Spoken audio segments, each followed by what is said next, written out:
Hey everybody, welcome to Orlando, Florida. I'm John Eads with Jacques Doucet. Another edition of Game Time with John Eads here. Quick episode for you. It's dark here. We're in Camping World Stadium. You may not believe it, but can confirm we are. Where LSU and Florida State will play in a top 10 battle here pretty soon, coming up on Sunday. And Jacques, I mean, people ask you, I'm sure, in the streets, like, hey, what do you think about this game? And you really can't give them a confident answer because these two teams are so evenly matched, just like they were last year. Yeah, first games are always tricky. Typically, the offense is behind the defense. It takes the offense timing, takes them a while to kind of catch their speed. We saw that last year. That game between LSU and Florida State last year was a bit of a root canal in the Superdome. It was tough to watch at times. You remember that flea flicker Florida State? Yeah, and they scored a touchdown on that. Wobbled through the air, and the LSU DB fell down. And yep. So it's an ugly game. So much more expected of these two teams this time around. Obviously, both ranked in the top 10.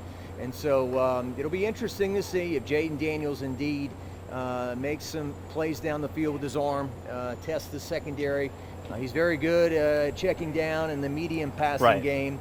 He can throw it deep. He just needs to do it more. I think that's the biggest thing people are wondering is, can you get that vertical downfield passing game going a little bit more? And last year they didn't have Kayshon Boutte really at his finest. He was an All-American receiver. Malik Neighbors was basically the only wide receiver that you could consistently rely on. So maybe you're looking at a Brian Thomas, a Kyron Lacey, a Chris Hilton, maybe an Aaron Anderson to step up this year, wide receiver too. Yeah, and then you've got Mason Taylor, who's an extension of the passing game at tight end, and he's really bulked up. You can see it in his neck and his arms and everything, that he's put on some weight so he can block better this year for LSU. But yeah, Kayshon Boutte last year certainly did not live up to the expectations. He did help LSU win some games. He caught some passes. And I think one of the more undersung guys on last year's team was Ja'Ray Jenkins. You know, he was nothing spectacular, you know, wasn't a first-round draft pick or anything, but he caught a lot of touchdowns, a lot of clutch touchdowns for LSU. So as we talked about on our LSU special, a couple of guys who were local, entering their third year at LSU. You got Chris Hilton, who played at Zachary. He's battled injuries his whole LSU career. He had injuries at Zachary before that. He feels like he's finally healthy. He's got speed. And Brian Thomas, who's been a consistent contributor for 2 years, but now in his third year, his NFL year, so to speak, can he take the next step in his progress? Check out the Unleash the Roar special we did on LSU football. It's on WAFB.com, and you can see it on our social media pages as well.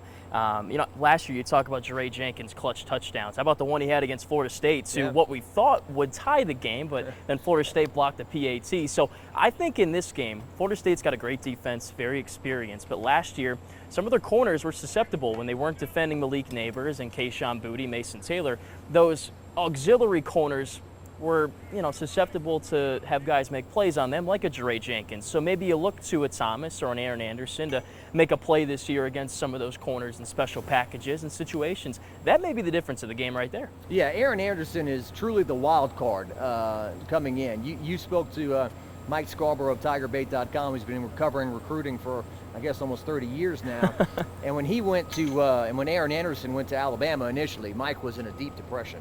He hit him very hard. I can't believe we lost this guy. So now he's back at LSU. He was injured in the spring. Now he's healthy. So I know Mike's had very high hopes for Aaron Anderson. He's compared him to Josh Reed, who, of course, won the Biletnikoff for LSU 22 years ago. So he'll be big for LSU, not only in the passing game, but, you know, a year ago, John, LSU's kick return game was pretty It was bad. Yeah, it was bad. And at a school that's produced athletes like Tyrann Mathieu and Patrick Peterson, and back in the 90s, Kevin Falk, Eddie Kinnison, I think LSU had like 60 yards of punt returns for the entire year. Yeah, they averaged 3 per return, which was bottom 7 in college football. Obviously not where you want to be, and kick return wasn't much better, as you said. So if anything, even if he doesn't catch a lot of touchdowns on the offensive side, shoring up that special teams play would certainly help a lot. Yeah, no doubt. I joked that 3.3 would have been a great GPA for me in college.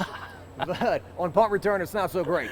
And certainly last year, Malik Neighbors fumbled those 2 punts against Florida State in the Superdome. So let's not just worry about catching the punts this year. Let's try to bring it up the field a bit. Oh, yeah. I mean, step one is catching the ball, because they had issues with that against, you know, Tennessee, Auburn, Mississippi State. You know, pretty much every game last year, you were kind of expecting a special teams miscue. Yeah, well, Brian Polian's not around for LSU to, you know, he was a whipping dog a year ago. So now, you know, we'll see how much. Look, when we've gone to practice this year, they seem to have spent so much more time on special teams than they did in the past. So we'll see how much they improve. Yeah, weakness last year. Phil Steele's magazine had them number 117 out of 131 FBS teams across the board in special teams, between the kicking game, the punting game, returning. So not great last year, and they'll have to improve this year. Real quick, let's talk defense in this matchup. For LSU, I think the biggest question mark is that secondary, and we talked in the special about all the weapons that Florida State has on offense, Keon Coleman, Johnny Wilson, it goes on and on and on and on. The corners are going to have to make plays, and the guys even on the bench, the Denver Harrises, Ashton Stamps, Sage Ryans, will have to come into the game and help out too. Yeah, that I feel like I hate to be lazy and just talk about the same storyline over and over, but that's been the biggest question mark since camp started, and that's the biggest question mark entering this game now here in early September on Sunday night is you got one guy who was at Syracuse, which you know very well. Deuce. From what I've heard, talented guy, made some plays, but had some trouble staying up and healthy. Down. Yeah. And so now he's in the SEC. How will he do on one side? And Zy Alexander coming to LSU from Hammond, America, the Southeastern Lions, who have a great program, albeit it's FCS. So can he elevate to the SEC game? Wouldn't be the first time something like that has happened. It's happened. Major Burns, really likable kid, bright smile, great personality, made the tackle of the year perhaps when he chased the Alabama guy down in Tiger Stadium to save a touchdown, and Alabama had to kick a field goal. He's had trouble staying healthy. So, that's a big question mark, the secondary, and they work hand in hand. I'm not breaking any news, but, if the pass rush isn't getting to the quarterback, your secondary is backpedaling too long, and if your secondary's, letting guys fly by them, then the pass rush can't get to the QB. So we'll see how they work in concert here. That's the best way to help a weak secondary is to get that pass rush. And Harold Perkins? From a linebacker standpoint, yeah, that'll be there. Omar Spates, Harold Perkins, some other guys as well. The defensive line should be good too. One thing though, Mason Smith won't play because of the suspension, but Brian Kelly said he may not have played anyway. So what that tells me is that this staff, the past couple of weeks, has been preparing guys like Jacoby and Guillory, and other guys that are kind of in that backup D tackle role, even the D end roles, the jack positions, to be ready and play a bigger role in this game. Yeah, pass rush and would help LSU in the two categories that they're really trying to improve upon. When Matt House, the defensive coordinator, met with us, he talked about third down defense was not good. They were close to 40% last year, giving up 40%. And I believe they only forced 20 turnovers last year. So get to the quarterback, blindside the guy, make him cough it up.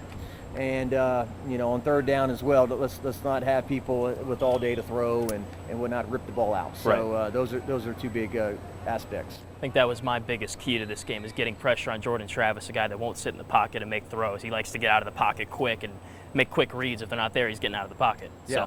Yeah, a veteran quarterback. He threw for 3,200 yards last year. Something like that. Ran for a lot more too. Well, not the runner Jaden Daniels is. No. Jaden Daniels is certainly, he's a defensive coordinator's nightmare when you got to play diagnosed, and he can just roll out of the pocket and run for 30, 35 yards. We saw that certainly in the Alabama game. So we'll see if he does it this week. Can I get a prediction out of you? Oh my goodness. There's really nothing for me to gain by saying that LSU is going to lose, even if I'm right. Right.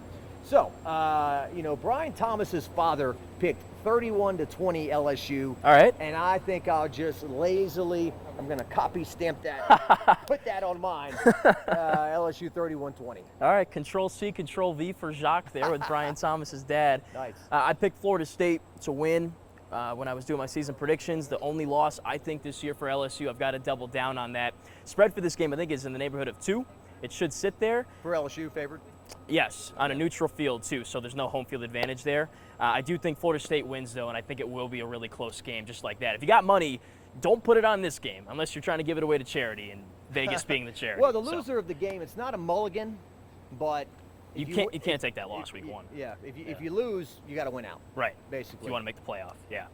All right, well, it should be a great game coming up on Sunday right here in Camping World Stadium. Be sure to like the video, subscribe to the channel, follow us at WAFB, follow myself at John Eads WAFB, and follow Jacques on X. What's your handle? At Jacques Doucet. There it is. All right, thanks for tuning in. We'll catch you on the next episode. Enjoy the game.